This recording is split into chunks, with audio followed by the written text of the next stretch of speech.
Today we are going to start with the scapula.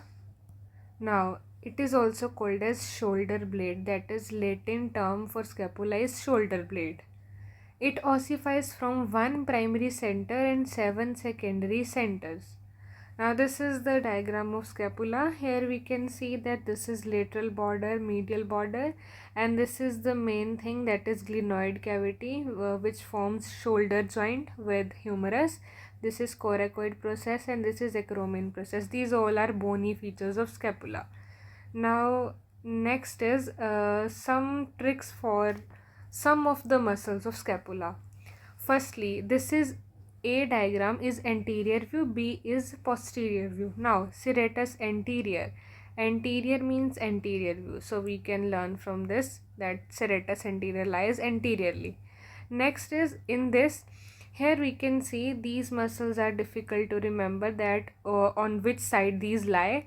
So rhomboidus minor, rhomboidus major. The word comes M, and in this here also M comes. So this is medial side and this is teres minor, so teres major, and this is lateral side. So we can see in lateral T comes and here T, teres minor and teres major. Next is this deltoid. There is confusion between trapezius and deltoid.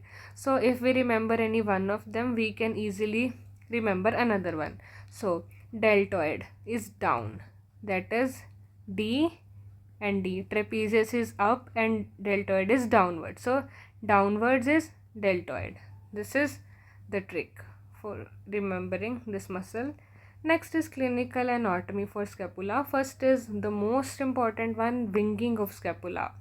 Paralysis of serratus anterior muscle leads to winging of scapula. What does that mean?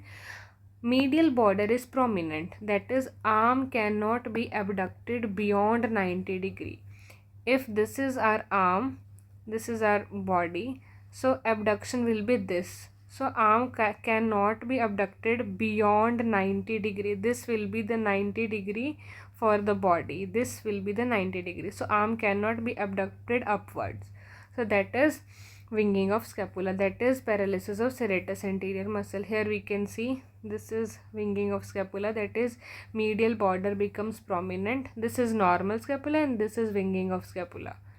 So next is Sprengel's deformity, not much important, but still if you can remember, this is a congenital anomaly, that is scapula is higher in the back. This is due to the failure of descent of the shoulder and scapula from the neck to down.